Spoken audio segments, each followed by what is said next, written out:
it's funny, a lot of people, we run a lot of ads and I make a lot of videos and stuff. And some people like to have the question or opinion of, you know, why don't you just like have your agency and like leave people alone? Why do you have to like teach people how to do it? If it works so well, why share it with people? Why not just make all the money for yourself? Well, here's the deal. Like, I tried to do that. I tried to mind my own business and just make my money, but people would not leave me alone. They wanted to know what I was doing and how to do it. Example, this is exactly why I got into coaching and teaching other people how to do what I do. I was working at phlebotomy in the hospital here at Balboa in San Diego, and I was a lab tech, so I shifted into phlebotomy. You go in there, blood work, right?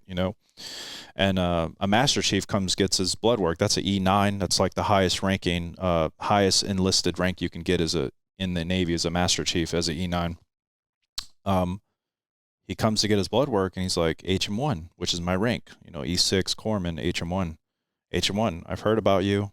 I know that you're making money outside the military. I saw your website. I'm 45 years old.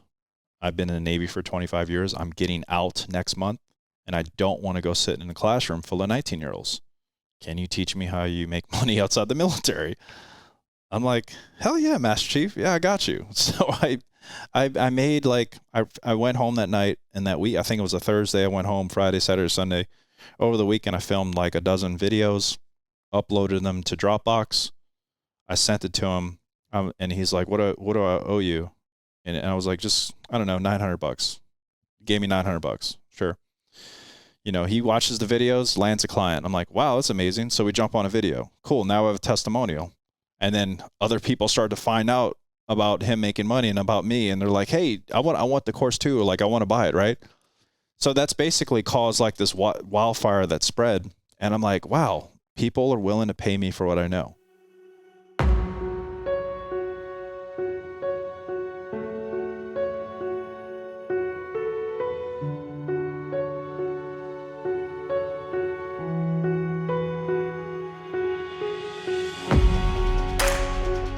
Welcome to the Transition Drill Podcast. I'm your host, Paul Pantiani. I appreciate you taking the time to watch. So let's get into this. Where's hometown for you? Where did young Doug, is it Doug or Douglas, do you prefer? Either one. I usually say Douglas because no one can ever hear Doug. They need that other, what's that called, syllable? That second syllable? Yeah, so I always go by Douglas. Where did you grow up? Where's hometown for you? Yeah, New Orleans, Louisiana. Very cool. Generational there? Mom, dad from there? And so my dad's from there generally. He met my mom there. My mom's actually from Guatemala. So I'm kind of a mutt. I got a lot of things going on. Big family, brothers, sisters? I got one sister. Yeah. And for you growing up, what kind of took up your time? Food. New Orleans, I can guess why. Yeah, we ate quite a bit, had a good time. Growing up as a kid, I was really into technology and computers. I could pull apart a computer to get pull a computer apart, put it back together. The little Matchbox cars, I would take those apart, put them together.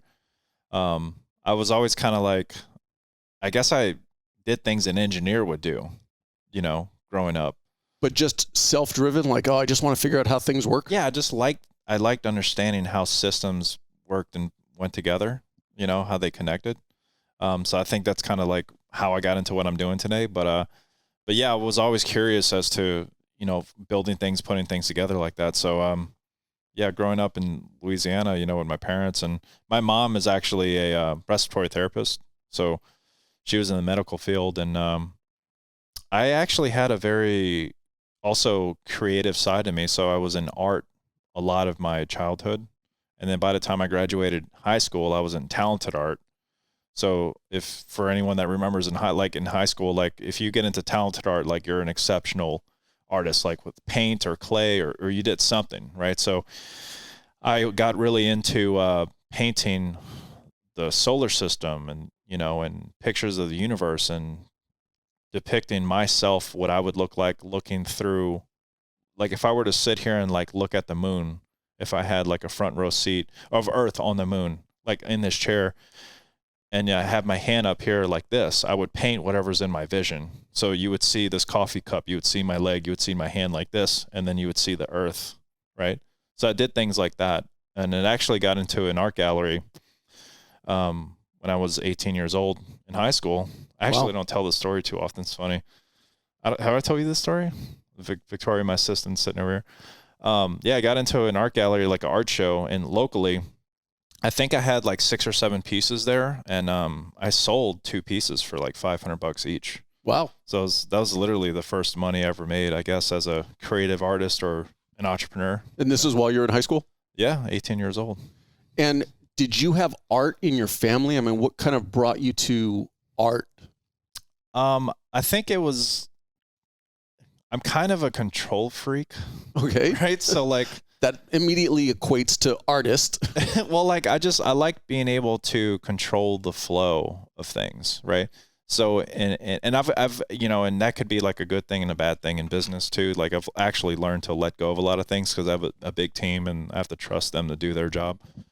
But I think with art, what's interesting is like when you pick up a pen or a paper. I loved drawing like stills. I got into the paint and everything, but I can control what the portrait looks like, because I can decide if the hair is going to flow a certain way, if I'm doing a self-portrait or whatever, right? Like I have the ability to control that. So I think there was an interesting connection to control and being able to express myself through art that really drew me to it. But unfortunately, it kind of fizzled out because after high school, I joined the Navy and I kind of stopped drawing. And it's actually one thing now, I'm 35 years old. I do want to get back into it because I think that it brought me a lot of, it was also, oh, this is good. It actually, I think it brought me, gave me a place to escape too, because I didn't grow up in a household that was calm and peaceful by any means. My mom was a respiratory therapist. She did everything for us. She worked, 12-hour shifts every night. Whereas, my dad on the other side kind of was like the consumer, gambling addiction, drug addiction, alcohol, so it was a tough upbringing and, with verbal and physical abuse at times. I love my dad as I do, he's way more chilled out now, but it was tough growing up with him. So I think to escape from all that, I kind of did it through art. I would stay late after school in class, and my art teacher, bless his heart, would just let me, he'd say like, just make sure you lock the door when you leave, because it was it was at a separate little building. Right. And I would just stay there till 6, 7 o'clock sometimes and just lock the door when I was done. And I would go home. Before you got into high school, or going backwards in your first experience because all of us have been in class and started doodling. But when you actually realized, whoa, I'm pretty good at this, were you young or did it happen in high school also? I was drawing pictures of cartoons like Super Mario Brothers and Sonic the Hedgehog, which is my favorite 2 characters, Sonic the Hedgehog #1. I was probably in the 2nd grade drawing Sonic the Hedgehog. So it was a while back. And it was always just something that kind of stayed there with you, kind of like you said, as your escape, but never really anything. Did you ever want to pursue it? I think I don't think I ever wanted to pursue like art, like being a painter or an artist in that sense. It makes sense now from the creative side of what I'm doing now, of why I was in that creative space. Like musicians and actors and artists and painters, they are able to express and be something that they necessarily are not. And there's there's a fun and excitement in that. Right. So I think that was a way for me to like escape, and always, cause it was always tough for me. And, even at a young age, so when I found art and, drew Sonic the Hedgehog and even Pokemon and stuff like that, it was just like my little 5 minutes to be away, I think. The mental escape from the world. Yeah. As a kid in school, did you enjoy the academic side of it? Were you good in school? No, I graduated like a 1.7. I shouldn't have even. I can relate. I basically cheated off the smart kids to get through high school. Actually, I should have failed. So like I think it was like a health class I took, and the teacher, it was like my graduation was depending on this one class. Cause if I failed this class, it would have brought my average I would have failed. Like high school, I would have to repeat the 12th grade. Right. And he was a health teacher. And the way he did his test was like 50 questions, true or false. I'm like, if you don't know or study, like even if it's 50-50, like it's either one or the other. Like you can easily fail that. And I just didn't study, man. Like I didn't care. Like just in high school, I could not pay attention. I was doodling all the time. I was talking to friends, whatever, passing notes in class, which, a lot of us probably did. But I was supposed to fail that class. And, I failed the test, but I think the teacher like passed a bunch of kids in that class so they can graduate. Just to kind of get them out of his hair or her hair? Yeah. And do teachers like to admit that happens? Probably not. But, that teacher, like he was just, I think I took this class because other kids were like, yeah, just take his class. You'll pass. Guaranteed. So when you're talking about, kind of a dysfunctional home, were you being encouraged for your academics? When you say that you weren't involved or you didn't apply yourself, was it because you weren't getting the support at home, or was it almost a sense of rebellion for you? Yeah, good question. At home, a regular day growing up for me a kid that's 12, 13, 14 years old, it was, if I was able to wake up on time and get to school, I would go to school, come home. But by the time I got home, that's where like the party started, so to speak. Yeah, I would get home. My mom would be leaving for work, and my dad would be taking me and my sister out with him, right? And my dad, we're from New Orleans, but there's a town called Covington, which is 30 miles north. Like if you're familiar with geographically, there's a massive lake 30 miles long called Pontchartrain? Lake Pontchartrain. Right over that lake is Mandeville, Covington area. And my dad grew up in New Orleans, like in the streets in New Orleans over there in Kenner and Metairie and all that area. And he would take us out at as soon as my mom went to work, he would take me and my sister out, and we would drive around all over New Orleans. He would drive around everywhere, every street he grew up in, all the bars he used to go to, all the restaurants, all the everywhere, man. And like gamble and drink and drive and did all kind of crazy stuff. But that's what it would look like. So by the time we got home, it would be like 2-3 a.m. and it's a Tuesday night and we're supposed to go to school wake up at 6 a.m. and catch the bus at 7 or 7:30 or whatever. And actually in the seventh grade, I got held back in the second and seventh grade. The second grade, my teacher said I couldn't read or whatever. I probably couldn't. And the seventh grade, I missed 60 days of school. And I think you're only allowed to miss 18 or something in the whole year. Just because your dad kept you guys out and wasn't... There were so many times where I just couldn't get up. I just couldn't get up, So that transcended into lack of motivation. Like if it wasn't important for my dad for me to get to school, well, I'm not going to take it serious. Right. For school, I want to be cool like my dad, right? I'm a 12-year-old kid. So whatever he's doing, I think that's cool to do. Right. So, yeah, man, I didn't really take school that serious, my mom did push, to do our homework to get to school, but, she was away almost every night for 12 hours working in the hospital. And as a kid, you're going to take the path of least resistance or what looks more fun. And like you said, you were kind of modeling yourself after your dad, and your dad was just out kind of having fun, not making school a priority. Right. For you, was sports ever something you kind of gravitated towards? Yeah. So, in high school, I played a little football, played a little bit of basketball, but I got into ROTC. So that's, what's that? Recruit Officer Training Command. So that's basically I think by the eighth grade, I got into high school. And so for 4 years, or 9, 10, 11, 12. So ninth grade, I was in ROTC all 4 years. So, you wear a uniform every Wednesday, you do PT or workout every Friday, run around the track, push-ups, sit-ups. And, I got into sports that way. I ran track, I would do long distance, stuff like that. And I think that kind of gave me a little discipline, because when I turned 16 years old, I really started to become my own man with my own thoughts, right? So I could see my dad's behavior. I can see all the things that he was doing, and I was like, this is not right, you know?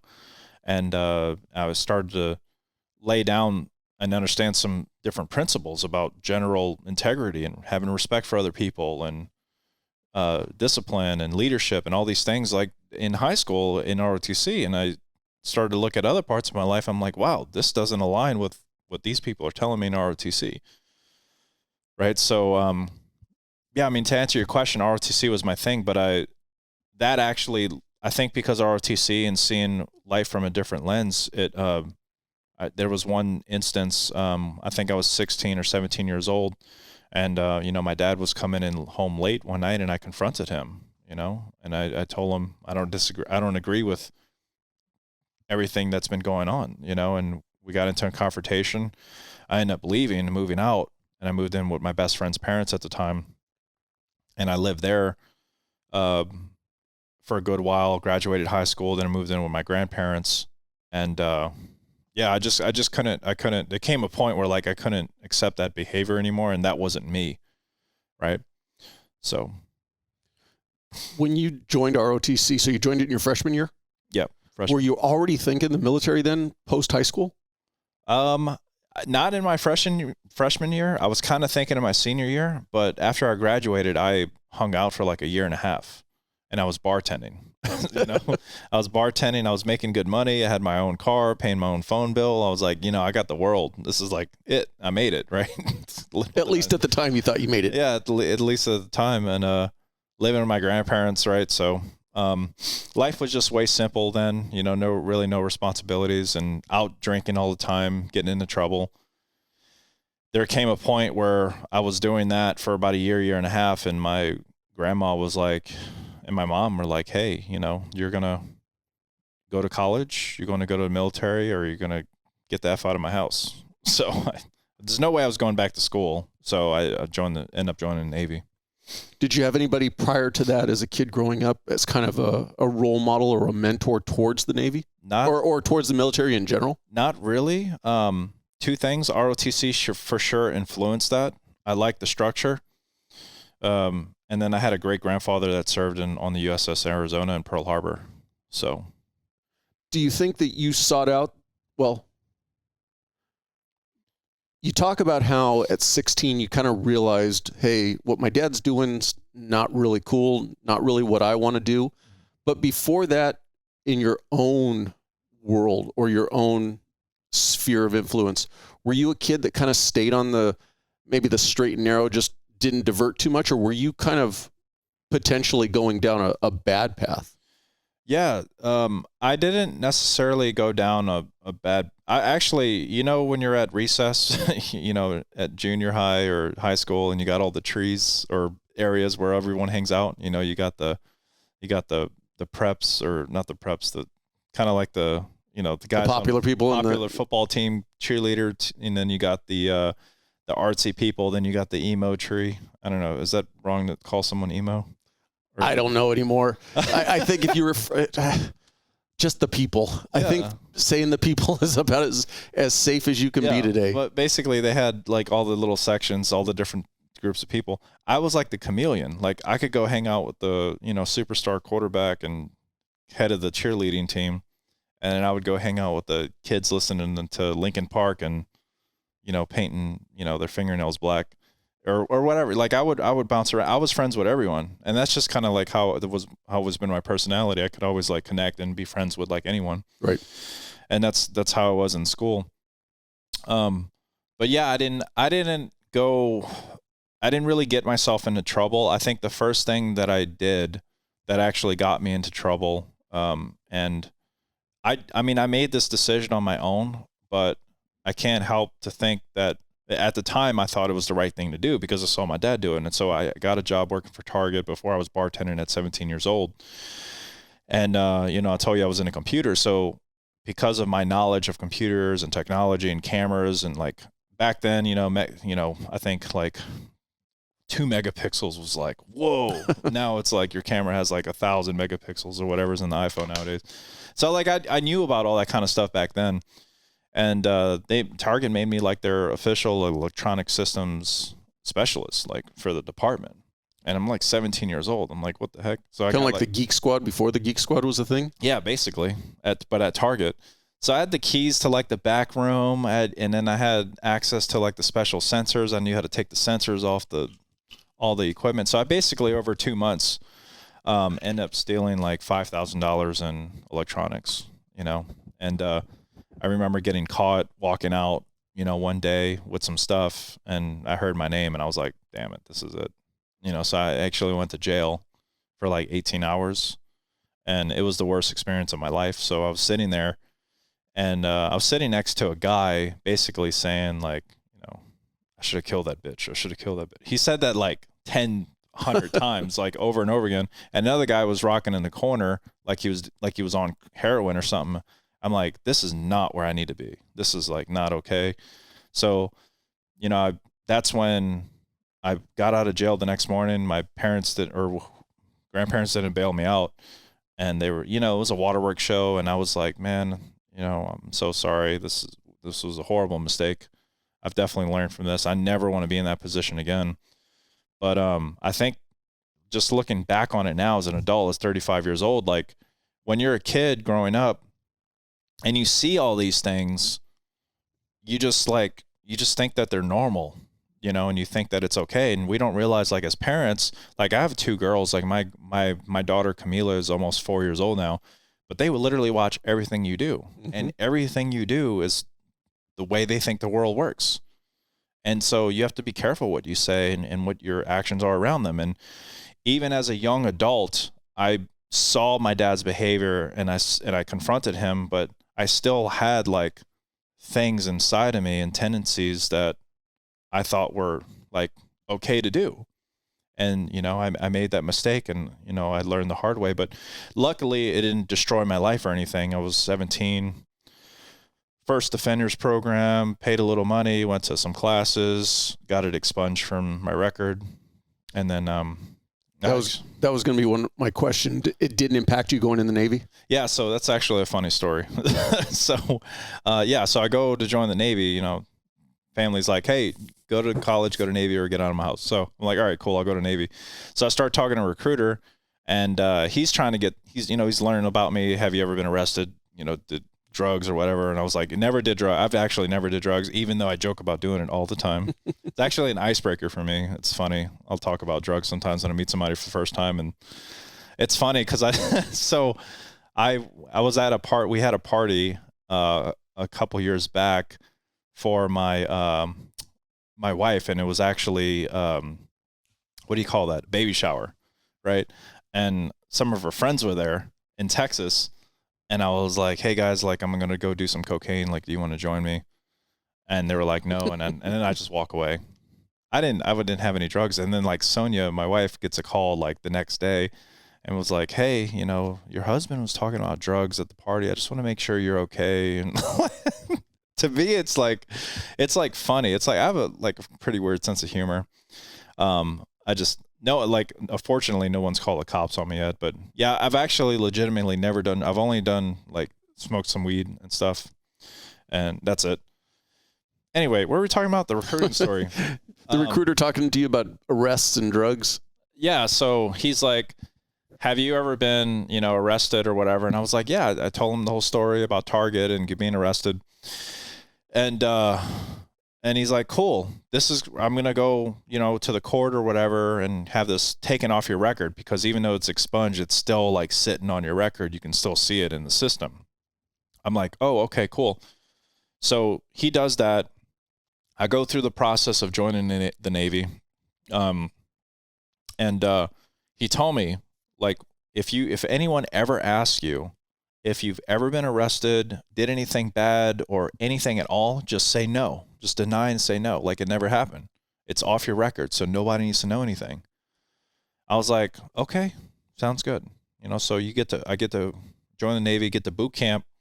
And if, you know, for the people that ever been to boot camp, like around 9 or 10 days in, they have something called the moment of truth, where they put you in a room and there's like a big buff chief or like big guy. And he's like, hey, if you've ever been arrested, smoked pot, did drugs, or did anything bad at all, you tell us right now, or because if we find out later, it's going to be bad.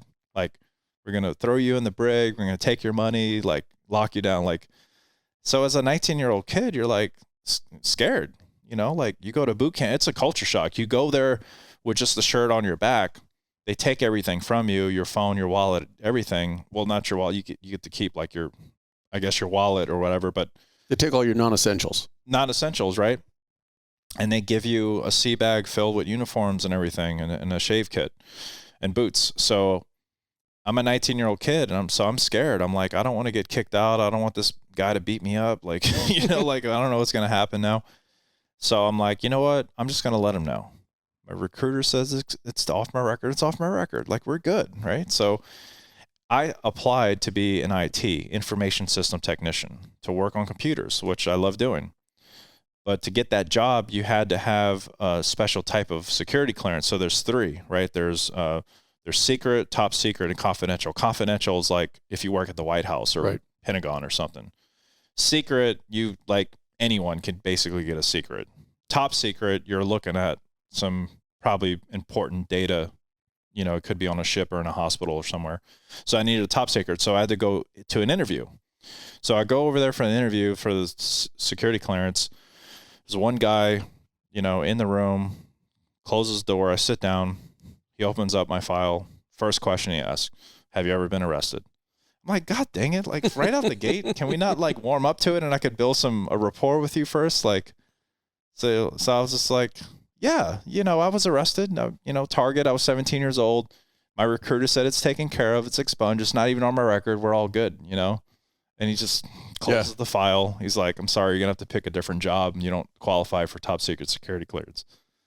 So I was like, dang, man, like this is what I really wanted to do. Like I was really into computers. Call my mom, call my grandma, like, what? Like crying, you know, on the phone. My mom's like, no, my granny's like, come home. And my mom's actually like, stay, pick a job. Like this is your Were they giving you the option to get out because you couldn't go that route? Yeah, actually, they were telling me pick a different job or go home, you know. And actually, come to find out, I'm actually very lucky that I got to pick another job because I've heard other stories of people like they got immediately sent home for that. So I was actually very lucky. So my mom actually supported me staying and pick another job. And on my mom's side, she's a respiratory therapist, and like all of her brother sisters are in the medical field. So I was like, you know what, I'll just pick Corpsman, you know, medical, which is basically kind of like a nurse's assistant. Actually, some hardcore FMF corpsmen might get upset because those are the guys running around with the Marines, which I did go to FMF training. But yeah, I chose corpsman, and you know, thankfully I did. I had a wonderful career and stepping stone to where I'm at today. So what year did you go into the Navy? 09. And at that time going in, were you thinking a career? You know, you know, back then, man, like I didn't know what the heck I wanted to do with my life. It was honestly like my last resort decision. I was like, I'm going to try this out and see what happens. But I quickly found out I loved it. I love the structure. I love the,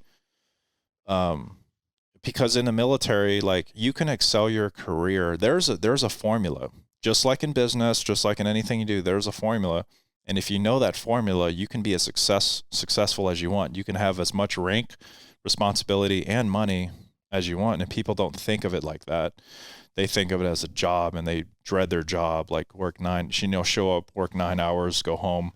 That's how most people treated the military. And I was just kind of like, well, you know, I wanted more, and I saw an opportunity, you know, because when you do every year, they do an evaluation, right? And on your eval, on there shows, you know, first of all, were you good at your job or not? Your main job. That's number one. Number two, how were your grooming and your professional? Did you show up in uniform looking good, right? Number three, did you volunteer, right? Number four, did you pass all your physical fitness tests? Number five, did you take on leadership duties and responsibilities, right? So there's all these things on your eval. And I was always the person like rogering up to host an event or put on an event or volunteer at this homeless shelter or, you know, do all these things. I even took college and courses to make my package and my evaluation look good, so that when it came time for review, I had the best looking package to make rank, right? So I understood that early on because I had a chief that kind of prepped me for that, and as well. And actually, he put me up for Sailor of the Year, I think in 2010 it was. So I go up for Sailor of the Year over 8,000 other sailors, and I win. So wow. I was a junior sailor, E4, but still like that, and it was a bigger deal than it usually is because it was at Bethesda, Maryland, which is basically the president's hospital. So I got to meet President Obama on 2 different occasions because he was, that's his hospital. That's where he goes to get all of his stuff. And so there was a team called the Me Too team. And I got to actually, what's that called? Where I wasn't officially on the Me Too team, but I got to practice with them. Oh, okay. Sometimes like for extra support, kind of like if somebody comes an intern, yeah, kind of like intern. And I got that opportunity just because I was so engaged in the command. But yeah, so like, there's like a newspaper she helped me frame it. There's like an official newspaper that goes out all over Washington, Sailors of the Year for Bethesda, Maryland. And,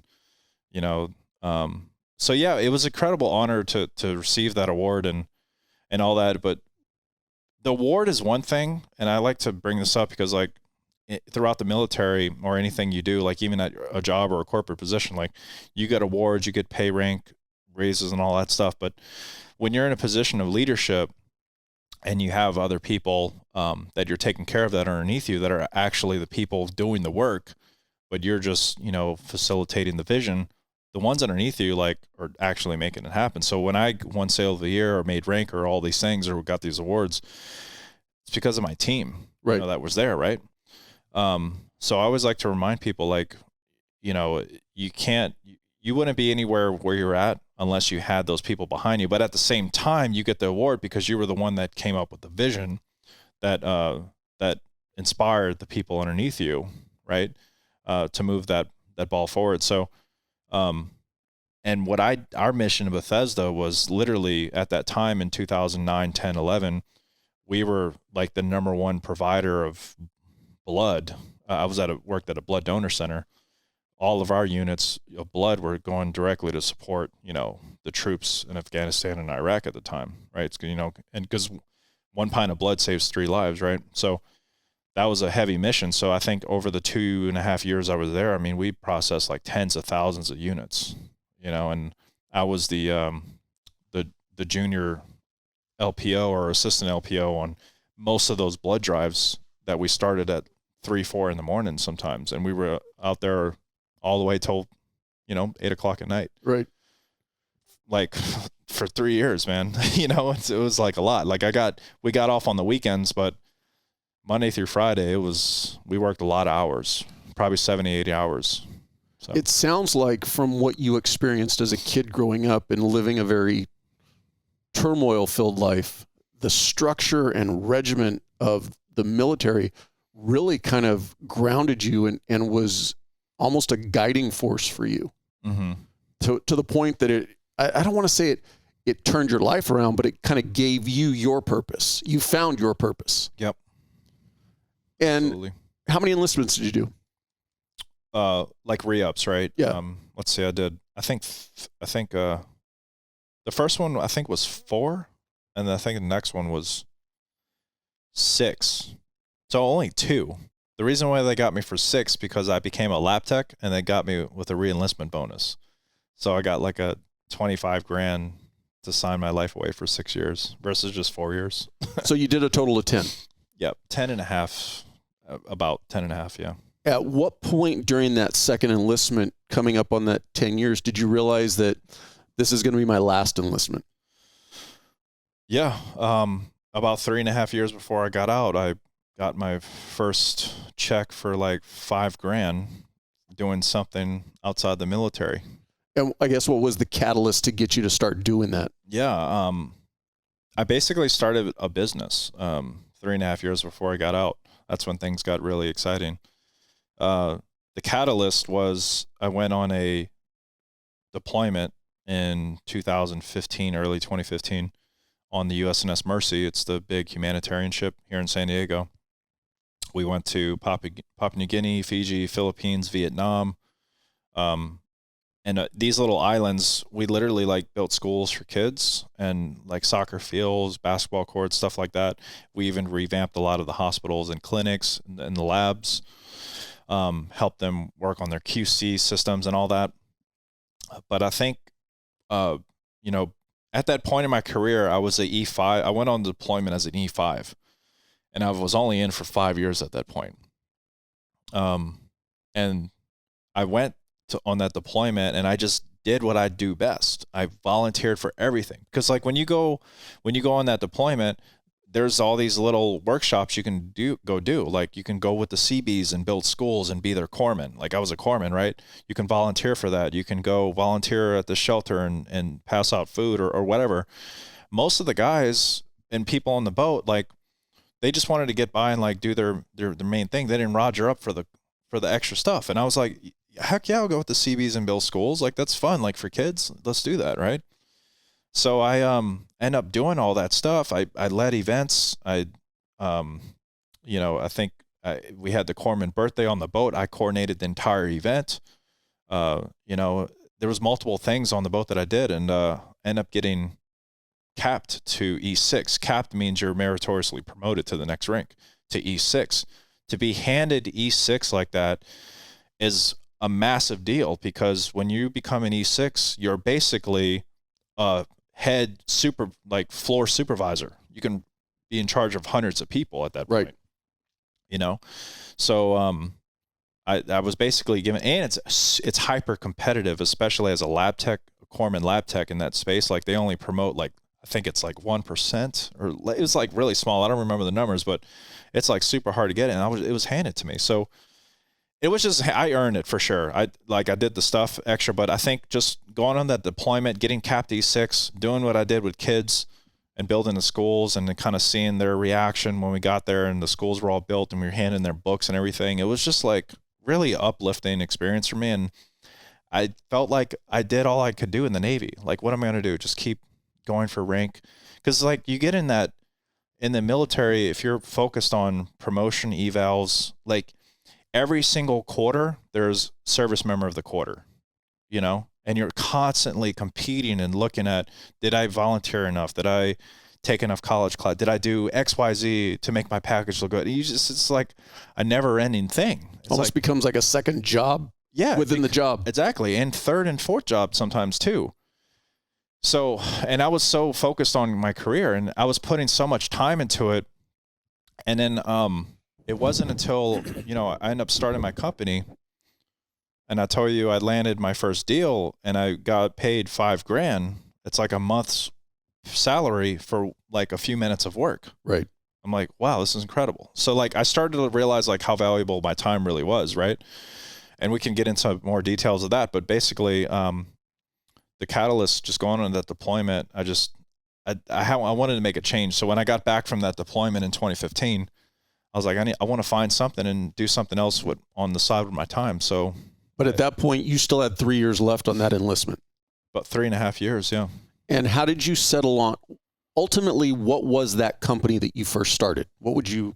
It was a digital marketing company. And how did you come to learn about it, or what drove you to that field? Yeah, the journey of that was interesting. I get back from the deployment. I'm looking at some stuff online. I had from some friends that I met at a club online. I started talking to him in Facebook Messenger, and he's telling me about what he's doing in Instagram. So basically, he invites me to his office, and he starts showing me how to look at hashtags and search hashtags and look at the people that are posting the hashtag and seeing if they go to clubs or not, depending on what type of hashtag. He was a club promoter. Right. So he taught me his system on how to DM girls that are frequent visitors of certain nightclubs and offer them free access and table service. Right. So I did that. So, throughout the whole week, I got a part-time job working for this club, a couple of them here in downtown. And, it's kind of funny. So I end up getting all these girls to come to the club and get a table and start drinking for free. Right. And, I'm there, like, being their host, pouring them drinks. Meanwhile, outside, you got all the guys, like, trying to get in the club, right? All the cute girls go in easily, and you got all these guys outside. So basically, the guy and the promoter in the front is like, hey, we want to get you guys in, but the fastest way we're going to get you in, because we're at capacity, is if you just get a table. We'll give it to you at 50% off. And by the way, this table has like 10 girls at it drinking already. So if you tell that to like 6 or 7 guys, what do you think they're going to do? Right. Hell yeah. Like, yeah, we got a table, girls and alcohol already. Let's go. Right. So that was kind of like the play. Some people might have their opinions on that, but that's what I was doing. At the end of the day, it's marketing, because a bar is about selling alcohol. And the way you sell alcohol is to not, you could call this sexist or not, the guys are the ones who are going to buy the alcohol. And if there's a lot of women in the bar, then the guys are going to be buying a lot of drinks. If there's a bunch of guys in the bar, they're not going to be selling alcohol. Yep. And so they were paying you to make sure that you got all the girls to come in. Yep. It's basic marketing. Yep. And the guys bring the cash, the guys bring the money. So I did that. And, and one night I'll make $300, and it wasn't bad on a Friday, Saturday night. Were you actually thinking that was something that could sustain you long-term, even when you left the military? It was a short fuse. I'm 25, 26 years old, 27 years old, and I'm just having fun. I'm in the club scene. I came from Italy. Like, from before I got to San Diego, I was in Italy for 2 years. I'm a young horrible duty. The horrible duty, right? So, like, nightclubs are open till 8 a.m. You're just all on the beach having a good, it's, when you're young, you have fun. So I came here, and that's I was interested in the club scene at Young. So, but I found the social media and the guy doing Instagram, and I thought that was super interesting. But to be honest, it burnt out really quick, because I was drinking a lot, and I was weightlifting in probably the best shape of my life, I think, because I was so lean back then. But I was drinking a lot, and I actually ended up finding my girlfriend, which is my wife now, then as well. So she didn't like the fact that I was out there doing that either. So, I had to make some sending a bunch of messages to a bunch of strange women? Your girlfriend had a problem with that? Yeah. What gives her the right? But yeah, so I was doing that, and then I saw my buddy Anthony. We served together in Navy. I saw him posting pictures on the weekend of having these little mixers at this like country club thing with like these little shakes. So I called him up. I was like, "Hey man, what's going on? Like, what are you into?" He's like, "Oh yeah, I sell these supplement products for Advocare, and yeah, he'll host these little shakers, and people come buy the products and stuff." So I end up, going to him to one of his shakers, and he explained to me, but it's basically an MLM, or multi-level marketing, which are horrible. Don't do them. 99% of people lose money in doing MLMs. But I ended up doing it and Anthony didn't know any better. It's just like, we're both on our entrepreneur journey trying to figure out, like, hey, how do we, do something on the side? So I ended up doing that, getting the products, posting it on Instagram, and I sold a bunch, and I got some people to sign up, underneath me, and I ended up making like $600 my first month. And I was like, wow, this is freaking amazing. I don't even have to drink alcohol, So I did that, man, and I was just like, it burnt out fast, because I had to, if you've ever done an MLM, you basically, and if you don't know paid ads or marketing, you just freaking DM every single person on your friends list on Facebook and ask them if they want to buy something. Because isn't half the battle getting more people underneath you also doing the sales? Yeah, exactly. So you basically rip through everyone you're friends with on Facebook. Hey, don't DM me this crap, dude. I'm unfriending you. Leave me alone. Like, it was just horrible. So I that burnt out quickly. So I was just looking up one night marketing. I was like, okay, marketing. Let me focus on this marketing thing. And I made a really interesting connection that I want to make sure I tell you about with marketing. But I found something. I was like, I wish I could just fucking kill my job. So I actually Googled that, and it brought up a program that was labeled that. And I'm like, what the heck? What is this thing? So I end up looking at it and actually end up buying this program that taught you how to, rank websites on Google, SEO. And, if I can get if a dentist is getting, 40 patients a month and he's ranked number 3 on Google for, dentist San Diego, on page 3, no one's really finding him. It's like all referrals basically, right?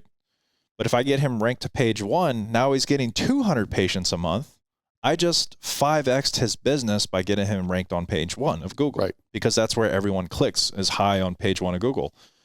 So I learned how to do that, and I had like 20 clients, man. And my first client ever was a transportation company. The deal we did was 25% of profit, and I brought an extra 20 grand profit their first month, and they gave me a check for $5,000. That was my first client. And so I was doing that for like 6 months. Dude, I was making my annual salary in the Navy in just like 2 months after like 6 months of doing this. Does it make sense? Yeah. So it went just as a side hustle. Just as a side hustle. And it went super quick. But here's what happened. Google released an algorithm update called the Penguin. They like named their algorithm updates like animals. This one was called the Penguin.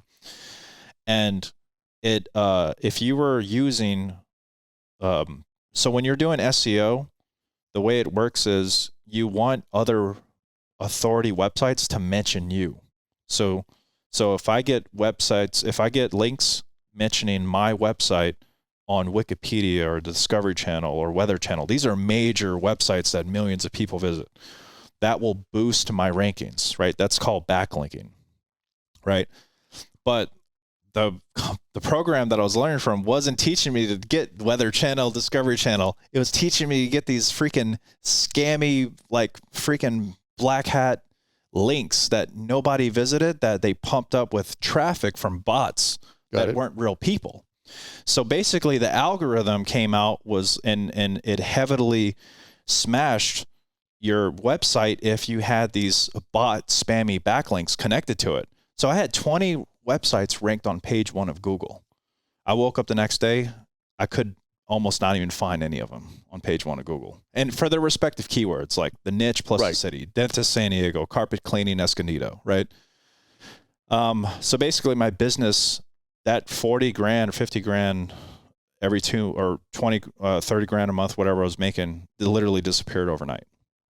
So I had to make a pivot, and that's when I got into paid traffic, because with a Facebook ad or a Google ad, I can put in $1 today and like $5-10 will roll out the same day if you know how to do it the right way. And that's been kind of the thing I've been focused on, is just running paid traffic for businesses. So you're still doing the marketing for somebody else? Correct.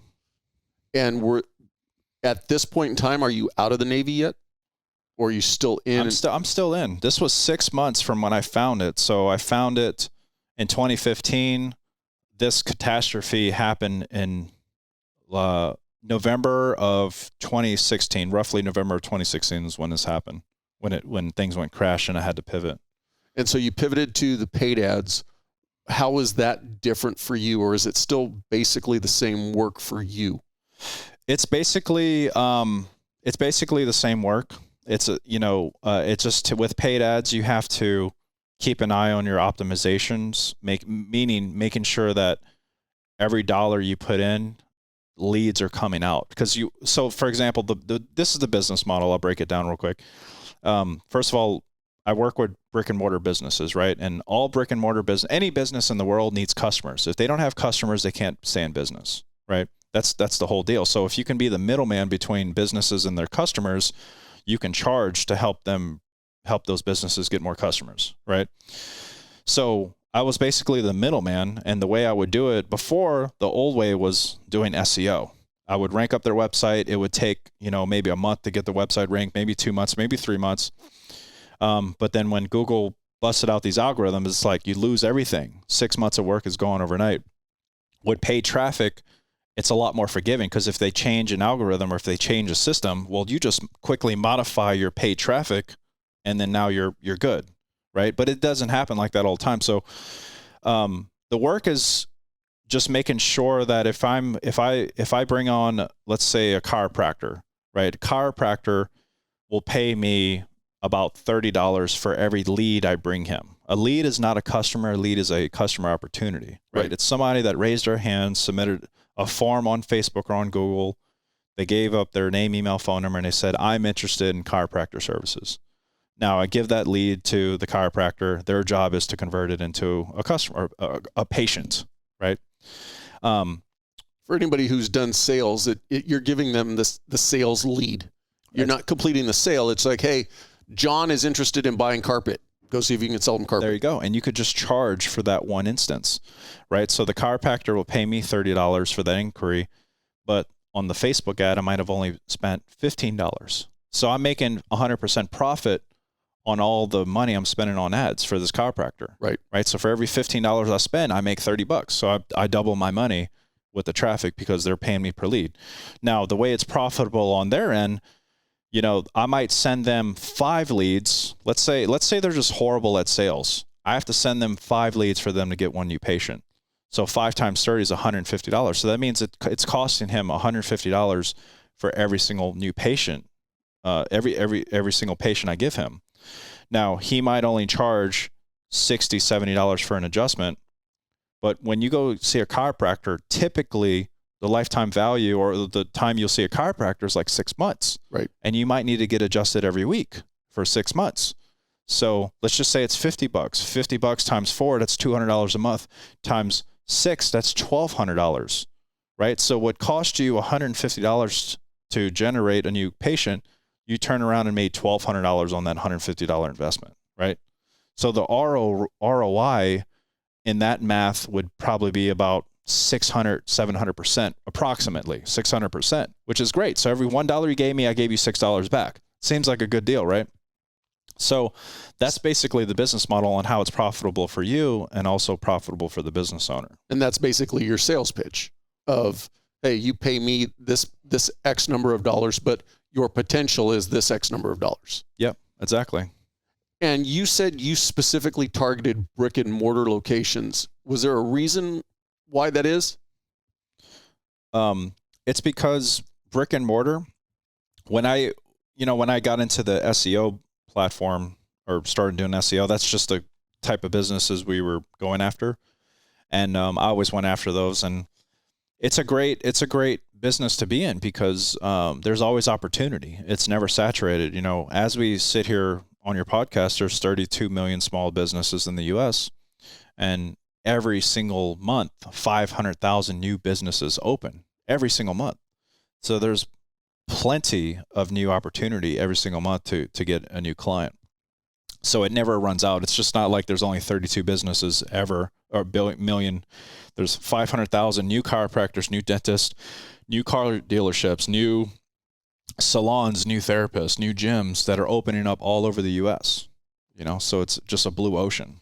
And that's in relating it to military members and their transition out. Getting into a business like this, you're not limited to a geographic area because whether you want to go back home to the middle of Oklahoma, there's still going to be those same businesses in that area that are going to need this same marketing, correct? Yeah, everywhere, all over the U.S., even overseas in different countries as well.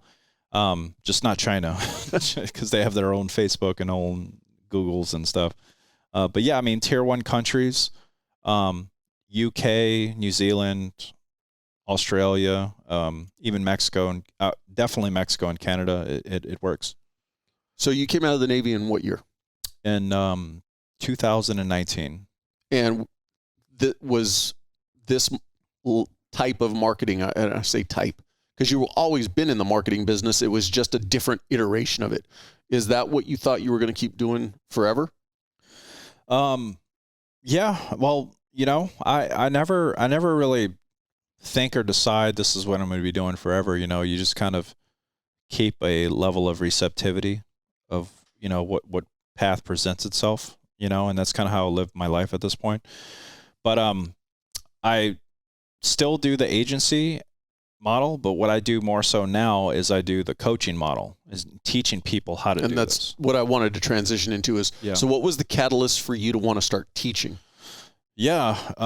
it's funny, you know, a lot of people, we run a lot of ads and I make a lot of videos and stuff. And some people like to have the question or opinion of, you know, why don't you just like have your agency and like leave people alone? Why do you have to like teach people how to do it? If it works so well, why share it with people? Why not just make all the money for yourself? Well, here's the deal. Like, I tried to do that. I tried to mind my own business and just make my money, but people would not leave me alone. They wanted to know what I was doing and how to do it. Example, this is exactly why I got into coaching and teaching other people how to do what I do. I was working in phlebotomy in the hospital here at Balboa in San Diego, and I was a lab tech, so I shifted into phlebotomy. You go in there, blood work, right? You know, and a master chief gets his blood work. That's an E9. That's like the highest ranking, highest enlisted rank you can get in the Navy as a master chief as an E9. He comes to get his blood work, and he's like, HM1, which is my rank. You know, E6 Corpsman, HM1. I've heard about you. I know that you're making money outside the military. I saw your website. I'm 45 years old. I've been in the Navy for 25 years. I'm getting out next month, and I don't want to go sit in a classroom full of 19-year-olds. Can you teach me how you make money outside the military? I'm like, hell yeah, Master Chief. Yeah, I got you. So I made I went home that night and that week. I think it was a Thursday. I went home Friday, Saturday, Sunday. Over the weekend, I filmed like a dozen videos, uploaded them to Dropbox. I sent it to him, and he's like, what do I owe you? And I was like, just, I don't know, $900. Gave me $900. Sure. You know, he watches the videos, lands a client. I'm like, wow, that's amazing. So we jump on a video. Cool. Now I have a testimonial.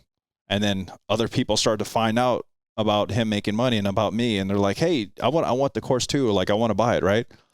So that's basically caused like this wildfire that spread. And I'm like, wow, people are willing to pay me for what I know. You know, people are willing to pay for education. Why do you think colleges and universities make billions and billions of dollars every year, right? And unfortunately, with the college and university system, you know, I saw a statistic, only 30% of the people that actually go to college get a degree, get a job doing what their degree was for. So 70% of people that go to college, they go get a degree, and they get in, you know, student loan debt, 40, 50 grand for 4 years. They don't even get a job in what they get the degree for, right? I think that system needs to probably be better looked at. You know, that my opinion, it was built on the conventional ways, like to go work in the factory, go in manufacturing, right? Conventional system. But now we have online technology. Things have changed a lot since then, right? We definitely need pilots. We definitely need doctors. We definitely need, you know, things like that. Like, right. Go get your degree. Like, yes, 100%. Like, if I'm sick, I need a doctor to tell me what's wrong so I can feel better. You know, like, 100%. Those degrees, yes, 100%, you're going to get a job. But for most of the stuff, like, no, you don't, there's no job. Like, and most people want like experience, like actual experience is more important than what your paper says as far as what a degree says. Anyway, that's how I got into coaching and teaching people. And as time went on, I refined it because more people started saying, hey, I want more access. Like, okay, you gave me this course. It's amazing, but I wish I could like speak to someone, like, and have like some more support to talk to someone. So I created a program that was set up like an accelerated online college where it's 8 weeks long, and you show up every week for class, and there's a live instructor. You listen to the class in your cohort, and you do homework during the week. You build your business. It's done online though? It's all done online, and it's 8 weeks long. And it's a phenomenal program. And then people are like, man, I'm lazy. I just want you to do this for me. So we created a done for you program. It's our VIP program. It's basically over 90 days, they work with our team. It's like a 70-30 split. It's not like a sit on your hands and do nothing. Some people have this perception of, here, I'm going to give you this money, and then I want to go back to watching Netflix and go to bed. Like, no, man, like we're helping you build a business here. Like, you got to do some work. So it's like a 70-30 split. It's mainly them, like, you know, onboarding with us, telling us what color they want their logo to look like, or, you know, that kind of stuff. But we set up all their digital assets, run all of their traffic, help them get appointments, coach them and train them for over 100 hours and they have access to over 100 hours of content in 90 days. And then we actually even fulfill for their client, for their clients. So it's a great program. And then it's kind of transcended now into this program where it's the same 90-day process, but they get to come hang out with me and my team for 2 days at my home here in San Diego, where we shoot all their video content in person, photo shoot, and then teach them. And we go out, have a good time, wine and dine, and just build relationships. So it's a great experience. Now, what's the reasoning, or what's the need for them to shoot video content? Yep. I mean, every 90% of all online sales start with a video. Okay. Right. So even if you go to Amazon right now, if you're shopping for products, anything on Amazon, if you scroll down, you're going to see a video demonstration of what does this piece of furniture look like in this room, or how do you use this device, and you have a product demo, right? So anything you buy, like 90% of the time or more, you're going to see a video before you buy. So if you're not getting comfortable, I mean, right now we're on a podcast, this is video content. So you have to get comfortable with shooting video and being on camera, because it's how people want to consume information. Right. YouTube is a how-to platform. People go to YouTube to learn how to solve a problem, right? And it's all video. It's all video, 100% video. Yeah, they have the community thing where you can do like some images. No, nobody even looks at that. Right. It's all video. So video is so important for anything that you're trying to do business related. You have to get on board with that. Going back to the E9 that asked you for help. So you were already deep into this to the point that you were getting a reputation while you were still active in the military. Did that have any negative impacts on you? Did the military say, "Well, wait a minute, why are you doing this?" Or yeah, this is where the fun starts. So yeah, I definitely faced a ton of scrutiny when I was. So this is an interesting connection. My mentor, Randy Massengale, he was the senior advisor to Bill Gates. He said that there's two tyrants of leadership. There's scrutiny and expectations. So whenever you make it or you succeed in life or do something, people are either going to scrutinize you or expect things from you. So the reason I got into coaching is because of expectations, because people saw I was successful. They're like, hey, teach me how to do that. Right. Like, you're here, I'm here, pull me up to where you're at, right? The other side of that is the scrutiny. So yes, I had superiors, chiefs, my whole chain of command thought I was a piece of garbage because they thought I was better than them because I had a business and I was making money outside the military. So basically, the story is so this is what happened. I was actually started to have a little bit of my main job. I stopped volunteering. I stopped doing all the things to make my package look good. And I just focused on going to work for 8 or 9 hours and then going home so that I could just work on my business for those last 3 years. That's all I wanted to do, right? So my chiefs and superiors were like, why aren't you volunteering? Why aren't you taking all this extra responsibility, whatever it was? And I'm like, I'm not focused on that anymore. Actually, I want to get out of the military. And they're like, you're an E6. You're going to be a chief. I'm like, no, I'm not. Like, that's not what I want to do. So they started to notice that. And then I started to kind of like not put so much effort in my work. I was just doing the bare minimum. And there was a couple times where like I like showed up late for work, and I missed a couple musters, as they call them. And it was like little things like that started to pick up and got on their radar. And the one thing that broke the camel's back was I put in leave to go home to be with my family. I basically, it was a Thursday, and I woke up and I'm like, cool, I'm flying out today. And then I checked and it was like 9:30 a.m. and I checked my phone. There was like 15 missed calls, 20 text messages. I'm like, what the heck's going on? And I checked it, and they're like, hey, you're UA. You're supposed to be at work today. Where are you? From like my boss and like all these people. And so I checked my leave chat, and it didn't start till tomorrow, Friday. I was like, oh man, I messed up. I genuinely thought I was starting leave. And to be honest, like my mind was so focused on business and what I had going on. It was hard. It was getting hard to balance like business and, work. Because I was full. Is there a way to do it and have balance? Yes. Was I doing it like that? No, because I would basically wake up at 3:30 a.m. I would go to the gym from 4 till about 6:30, till about 6, and then I would go to work, drive to work. I would get ready, get in my uniform, and be ready for muster to start at 7. I would work from 7 till about 4:30, and this was when I was at the hospital. I wasn't deployed. It was peacetime here at the hospital. And then from 5 till midnight, I would work on my business. And I was putting in, how many hours is that? Like 7 hours every day, right? You don't need to put in that much. There's now systems and processes now where you can just do it like in an hour a day. But I was going like all in because I was like, dude, I love this. This is amazing. Like I've never seen anything like this before. And I started to realize like I could make exponentially more money per hour than what the Navy's paying me. So I wanted to multiply that as much as I could. And and I don't mean this in a negative way, but you were seeing your exit out of the military. So in essence, you were already checked out in the sense that you were that guy now doing just the absolute minimum as far as the military is concerned. Right. But you were driving the train of, hey, as soon as I'm done, I want to have this business up and running and ready to go, as opposed to just looking at it as a side hustle. Yeah, 100%.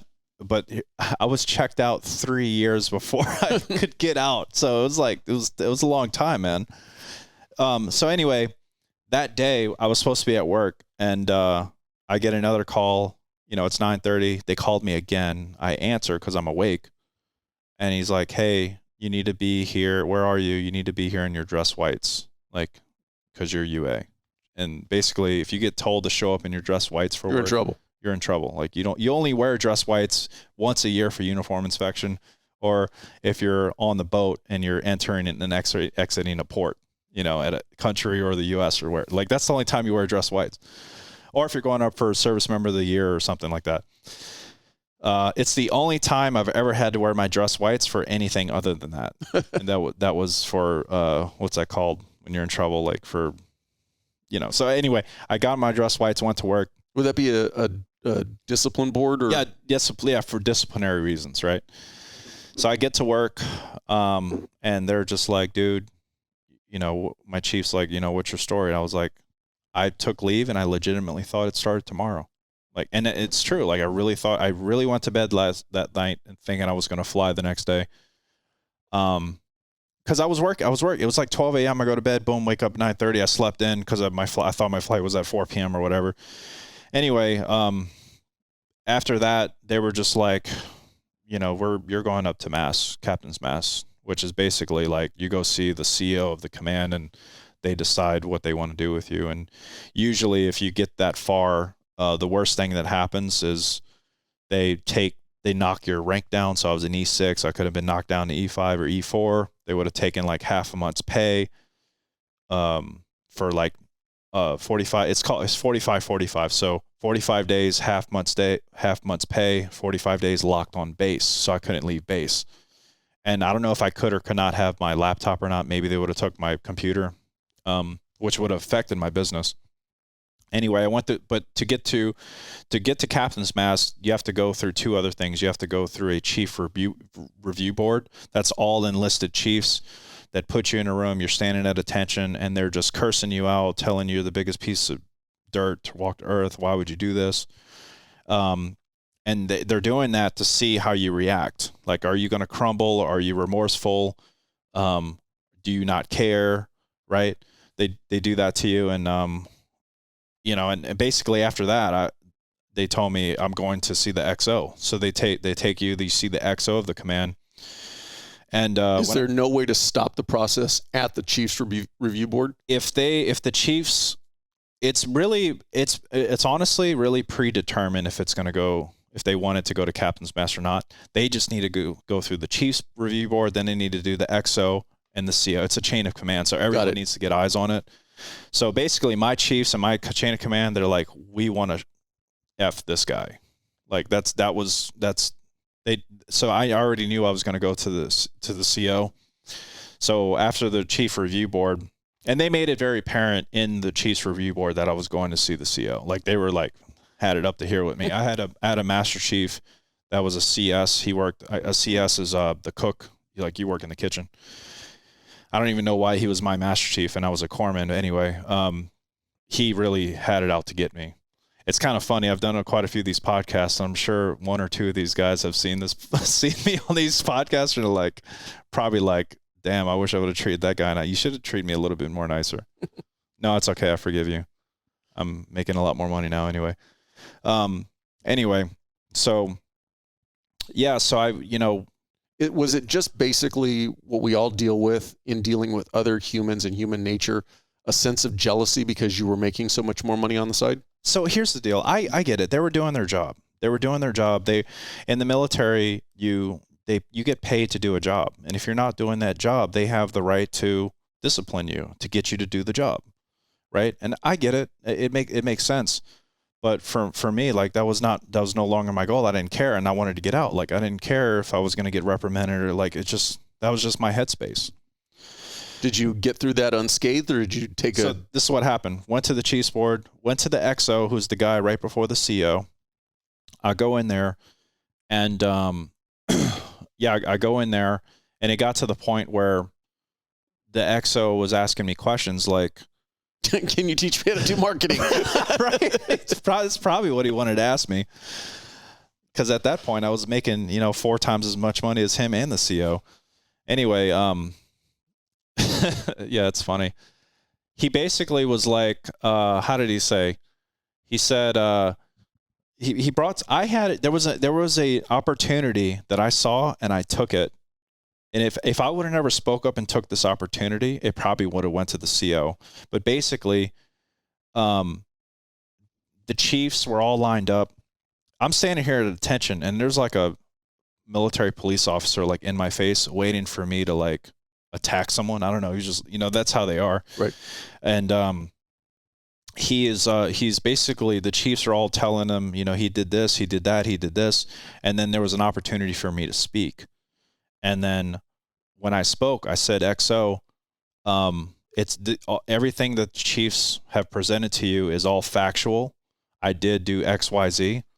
However, for the last 45 days, because it took a while to get there. It took like almost 2 months to get to, from when they said, like, you're going to see the CO, to when I actually saw the XO before the CO. That took like 45 days. I just owned it. I was like, this is all true. However, 45 days ago, me, my chief, and my master chief sat down, and we put together a plan of action on how to get me up to speed with my job, with my schedule, with everything, so that I'm at a baseline again without any issues. And I told him, for the last 45 days, I have fulfilled that entire plan, and I have not had one issue or one hiccup. So my XO turns to my chief, and he says, "Is this true?" And my chief said, "Yeah, it is true." So he said, HM1, I appreciate your, testimony. And he also said, I also do want to conclude by saying that there is no instruction right now to charge you with a captain's mast, because their argument, I forgot to mention this, their argument was also that I didn't submit a request approval to have a business. So in the Navy or in the military, there's something called a moonlight chit, and that's where you get approval to go work a job. So they had me do that, the moonlight chit, but when you sign for it, it says employer and no employee. So I signed for employer and employee because I was the employer, because it was my business, right? I owned the LLC for the company. So when they submitted it, they submitted that package, and they said, he said, "Appreciate your testimonial, but your chain of command didn't submit the right paperwork, and also there's no instruction in the USCMJs right now saying that you can't own a business or be an entrepreneur outside the military. So I'm dismissing your case. You have a nice day." Do you know if since then that's changed for the military? I don't know, but I think it has changed. It's called an active duty entrepreneur. And when I was in, it was new. It was like a new thing where like service members were starting businesses kind of. And I think I was kind of like one of the people that forced them to have, I heard that there's new instruction now. I haven't looked into it. I do want to look into it because I'm pretty active now in the veteran community. So I do want to actually, it's a good reminder. Actually, can you remind me to look into that? I want to find out what the UCMJ or what the article is for active duty entrepreneurs.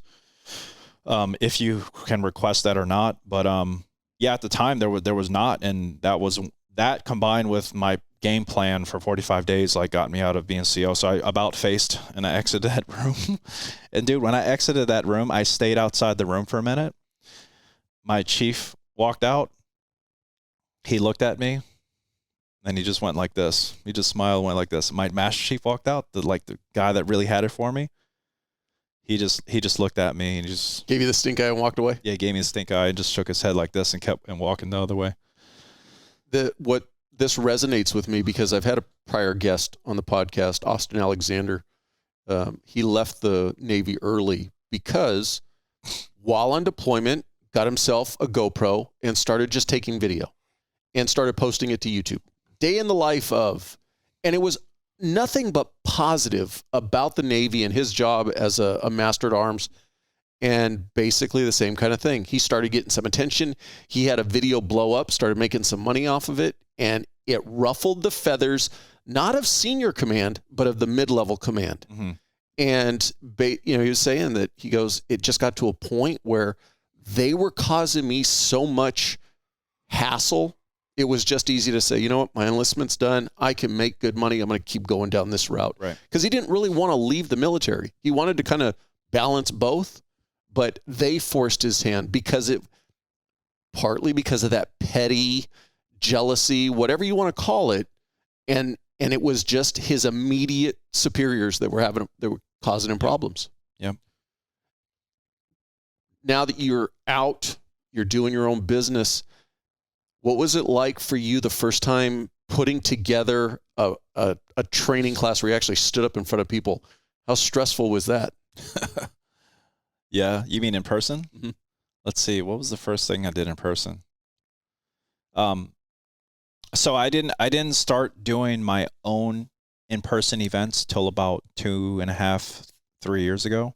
When I first started doing it, I partnered with one of my friends that was already pretty fluid in the space, and I partnered with him because it was still, coordinating events for business and like that was like I knew how to put together events, but like. From a content sales perspective and marketing, like I was still kind of like learning that. Like you go through, there's different levels to everything, right? And yeah, I mean, I think the first event I ever did like that, I think we put like 40 business owners in a mansion in here somewhere in Encinitas, close to here. Is that south of here? But yeah, yeah, huge house on the water, like 10 bedrooms, like massive place on the water. I think we were renting it for like maybe $3,000 a day at the time. It was a massive house. Yeah, we put 40 of them in that mansion for 3 days, and we coached them, mainly me, like on marketing and lead generation. We did the same thing, filmed all their ad content, their ad campaigns, their VSLs.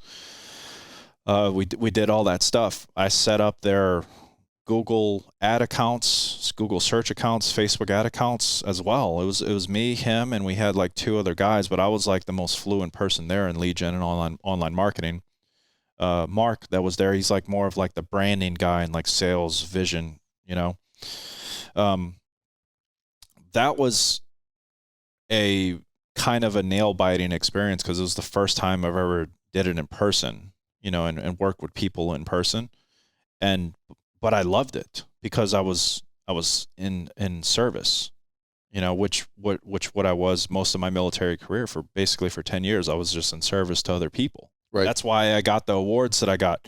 I got out with 5 Navy and Marine Corps achievement medals, Sailor of the Year, Sailor of the Quarter multiple times, deployment, Cap T6, like all of that happened because I was in service to community.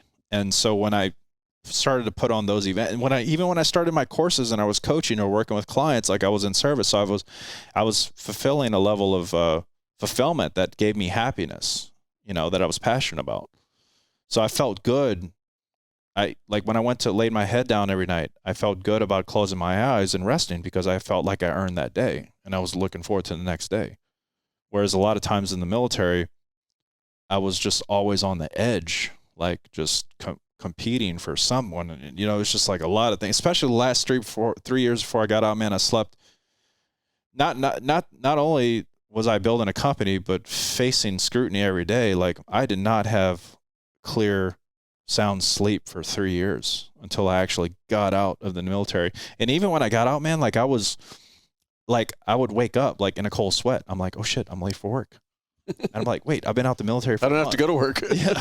So it's like PTSD or something with that, you know? So, but yeah, it was an amazing experience. And now we do an event almost every month now, you know, have entrepreneurs and people come out to our house and same thing, build all the assets for them and get it up and running for them.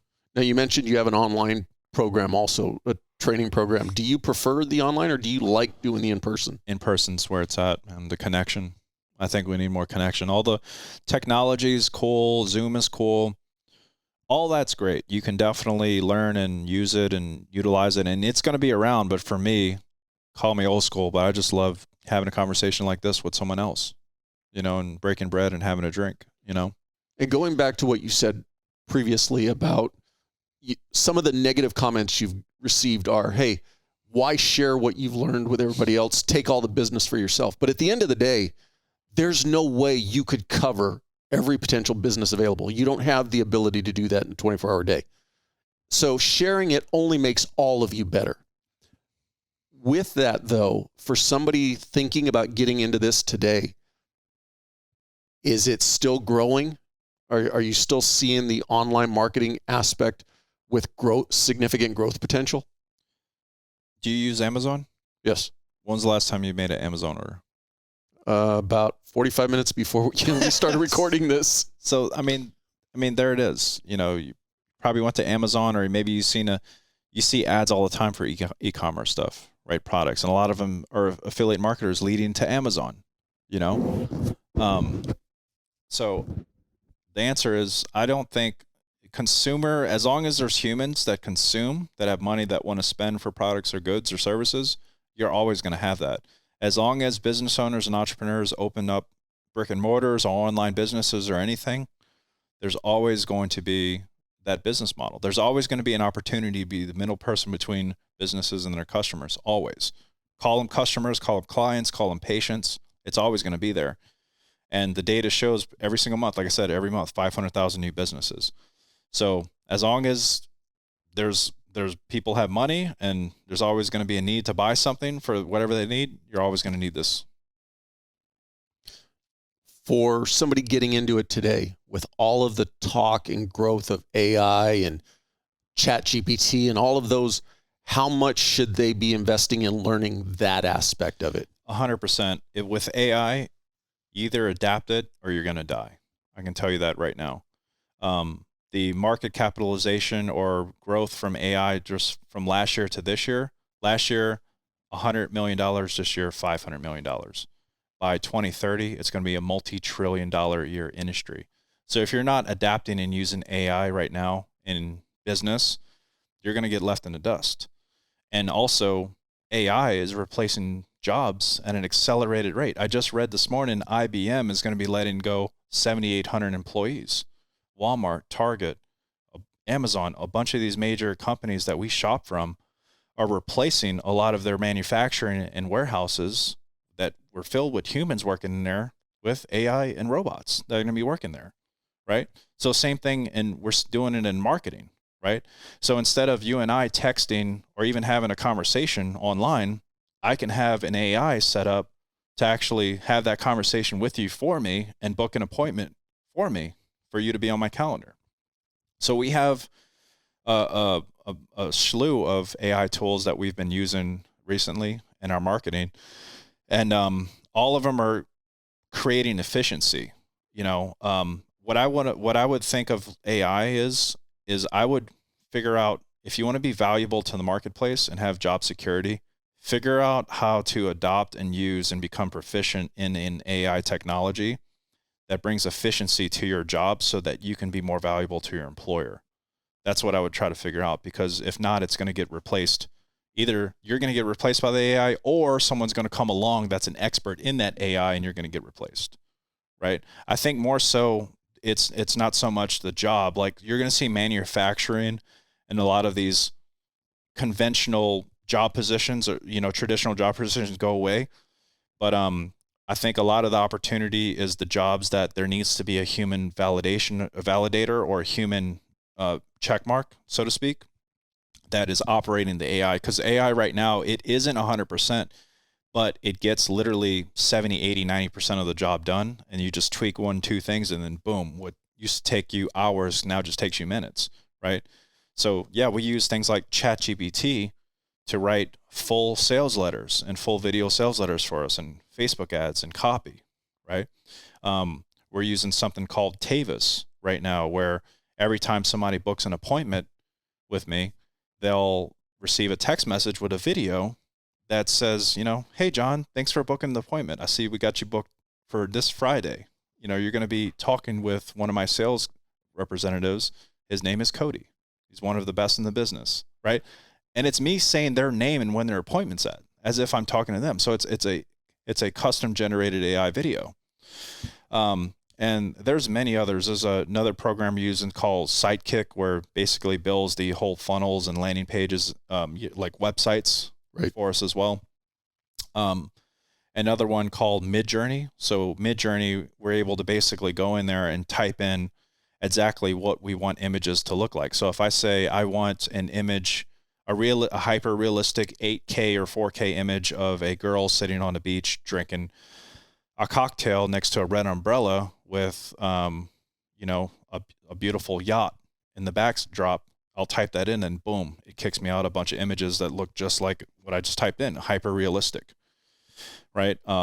So a lot of graphic designers, funnel designers, copywriters, especially in the marketplace, they're not really getting kicked out of the industry, but if they don't adopt AI technology and these marketing softwares, they're going to basically get replaced by somebody else that's proficient in that technology. So we, as an innovative marketing tech agency, it's our duty to stay ahead of this innovation. So AI has been one of the biggest things that we've been focused on, really in the last 2.5 years. I mean, we've been using AI and looking at these different areas for over 2 years now, you know, and everyone is really hyper focused on ChatGPT right now, and it is innovative and it is cool, but there's so many other things that you should consider. Like with AI, the way to really understand AI is you have to feed AI information. The way AI works, it compiles data, right, by everything. It just takes in data, studies it, and then provides you with a better outcome or a better result, right? So if you can figure out, if you're like one of those people, like, how do I monetize AI or create an AI? Well, think about an industry that could adopt AI and create efficiency and learn how to train an AI. You can train an AI to do whatever you want.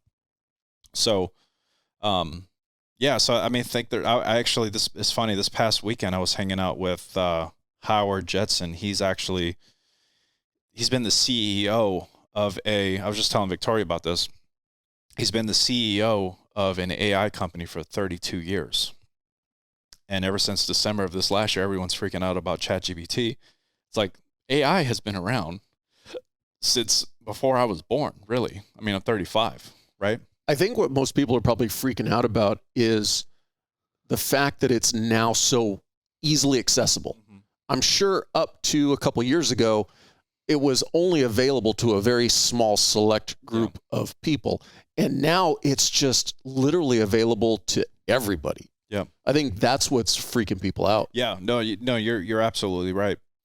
You're absolutely right. And yeah, these guys have been innovating on AI. Like, we're like, my buddy's friends with the guy that created the AI technology that it's called Joanne, I believe, JOAN, but every airport in America, I think I'm not sure in the world, but at least in the United States, they know who you are within 10 seconds of walking into the airport due to for facial technology. So the AI gathers data from all kinds of security cameras all over the world, right? And all, like, if you've ever did a thumbprint or took a picture or created a Facebook profile or input your name to it or ever been arrested or anything like that, it goes in this database and they know exactly who you are when you walk in an airport.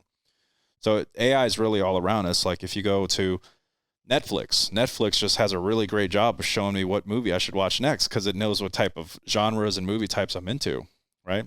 Well, you're bringing up a great point, is the fact that we've interacted as consumers with AI for many years. We just never had a name to put to it. Right. You know, it's only recently that we start hearing about the algorithm with Instagram or Netflix. And all it is it's monitoring information and targeting information back to us that is perceived as beneficial to us. Yep. That's all AI is. I mean, it's the constant learning of who we are. Exactly. It's just like Facebook. Like if you're looking at cats, you know, visiting cat websites, you go to Facebook and now you're getting offered, you know, different kinds of cool cat collars. You know, that's all AI, you know. So yeah, the other thing too, it's like, you know, T9, remember on the old phones that had Snake? Mm-hmm. And they had the T9, it could like you know, autocorrect whatever letters or, you know, words you were punching in there. Like that's been around for 20 years. So we've been interacting with it for a really long time. But bottom line is, anybody, especially getting into the marketing realm, but probably anything digital related, should be embracing AI. Yeah. Yeah, 100%. It's just like similar to like crypto and blockchain technology, you know, like it's kind of shifting gears, but look at what's going on in the economy with these banks. First Republic Bank just went down, you know, a couple days ago. I think Pac West is going down today. You know, Silicon Valley went down last month, you know, so de-dollarization has been an interesting topic for a long time. You know, every 100 years, there's a shift in global currency, right? Or whoever the world reserve currency is. And because you have BRICS in these countries, you know, Russia, India, saying, hey, we're not going to trade in a dollar anymore. We're going to change it, trade in the Chinese yuan. Well, that can affect, you know, the value of the dollar, even though 60% of the, right now is still 60%, or I think it's 58.5% to be exact, of the world's reserve currency is in US dollars. But you're going to see that probably changing if these countries stop using the dollar, right? And right. But that's, you know, not to fear monger or anything, but you have, when that starts to happen, you have like 15 to 30 years before it fully transitions. So I think hedging against the dollar is important as well. You know, understanding how money works, how the banks work, and looking at blockchain and crypto as being a potential replacement. You know, what does that look like? You know, as well. So yeah, I'm a big believer in crypto and blockchain, and, you know, hold and invest myself. Not in like this, not in the shady stuff like right, like Bitcoin, you know, and Ethereum, like the important stuff. Because those have like real store value of real application. So I know we got to get you on the road here pretty soon. Last bit of advice that you can give for somebody in the military getting ready to transition out, as far as making that transition and getting their feet on the ground as far as their next profession? Yeah. Just know that there's a day going to come where you hang up the uniform. That day is going to come where, you know, for 10, 20, 30 years, you were serving your country. You had a place to be. You had a mission. You know, you had a uniform to wear. You had to get your hair cut a certain way. You had to be physically fit a certain way. All that's going to come to an end. And when it does, a piece of you is eventually going to leave, you know, and you have to be prepared for that. You know, I started working with veterans and helping veterans and transitioning military because I went through that process, you know, and if you're not prepared for it, what happens is a lot of them lose that purpose and fulfillment. They lose that community and that structure, and they turn to alcohol, drugs, you know, marital issues, financial issues, right? Unfortunately, suicide as well. So, what I would say is just know that that's coming. Don't act like you're going to be in the military till you pass away, because that's not the way it works. The government's going to get their time out of you, and you're going to have to get out, whether it's because it's voluntary or you met the requirement. You did your 20 years or you did your 26 years and it's time to go. The best thing you can do is prepare as early as possible. Even if you're going to be a lifer, meaning you're going to be in 20, 30 years, prepare now and at least learn a skill set that's outside the military that you can monetize. It doesn't have to be marketing. I did marketing. I did local lead gen. Yours could be something else. You know, you could be passionate about dogs and pets, and you could start a dog washing company or a pet sitting company. Something. Find something that you're passionate about. And because if you're not in love with it, you might know how to do it, but you might not be in love with it, and you'll dread every day that you're doing it. So 2 important things. You have to have a skill that can be monetized. Number 2, you have to feel good about doing it every day, because you're going to have to do it every day for the rest of your life, or at least until you retire, or whatever that looks like for you. So that's my best advice. Just know that that's coming, and it's a real thing, and real people deal with it every day. Fortunately, I had the insight to go through it and set myself up. I went through TAPS class. You know, you're going to go through TAPS class. You're going to go through potentially a career, I think it's called a transition or replacement program, where you can get a job doing what you're doing. But those programs are not 100% accurate, not 100% guaranteed, maybe 40, 50%. So you're really going to have to figure this thing out on your own. There's not going to be a superior officer or a chief that's going to tell you what to do. There's going to be resources. There's going to be,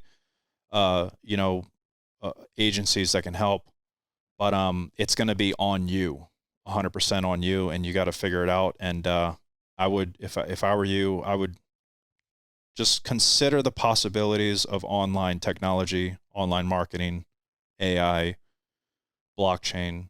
If you can just understand what those things are at a baseline level, I think you'll be set up for the long run. So that's what I'll say. And my last question, loaded kind of cliche question, staying in the realm of somebody getting into your business, online marketing, the old adage, it takes money to make money. I'm sure you probably battle people say, hey, I want to get into this business, but I don't want to spend a lot of money. Yeah. Can you do both? And that's why I say it's kind of a loaded question. Does it take money to make money, especially in your business? Yeah, I'll tell you this. YouTube is a free platform. You can go on YouTube and search how to anything you want for free.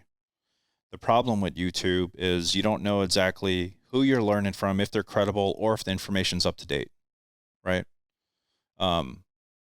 So what I would recommend is getting a coach, getting a mentor. And I'm trying to say that unbiasedly because I know that's true. I am a coach.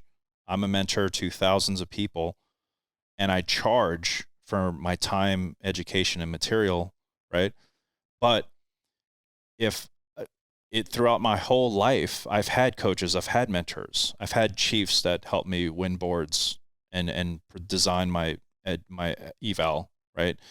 I had, even when I learned MLM, I got a coach, Anthony. He didn't charge me anything for it, but I still got a coach, right? When I learned SEO, I bought a program for a few $1,000s, and I learned from a guy teaching SEO, even though, and I was a bad coach. So be careful who you learn from, right? You have to be careful who you learn from. But I would say is use the same tactics that all of the successful billionaires and celebrities and musicians do. They all have coaches, Tony Robbins, prolific coach. Jim Rohn was his mentor, right? Not many people talk about that. Michael Jordan, Julius Erving was his mentor, helped him build his businesses, right? Any idol, anyone that you look up to, I guarantee you there's someone behind that man or woman. I have a coach, Dr. Jeff Spencer. He's probably the world's best performance coach. He's worked with Tiger Woods and Lance Armstrong and Arnold Schwarzenegger, and he's kind of like my cornerman. So everyone needs a coach. So no matter what you do, I would find somebody that's where you want to be. I would pay them to respect them for their time because they worked very hard to be where they're at. And I think it's appropriate. There's ways to get started low cost. There's ways you know, if you have the capital, there's definitely ways to accelerate it, but that's a decision that you have to make personally. So, but I'd say get a coach. How can people get in touch with you? Go to Instagram. You can just type in Douglas James. It's _Douglas James. You can go to thedouglasjames.com as well. So that's probably the main two places. But go to my Instagram. You'll see a link tree. It'll have all my links and stuff to check me out. I appreciate your time, sir. Absolutely. Thanks for having me. I appreciate you watching. But before you go, if you like the video, please hit that subscribe button. Also, any comments are appreciated. Thank you.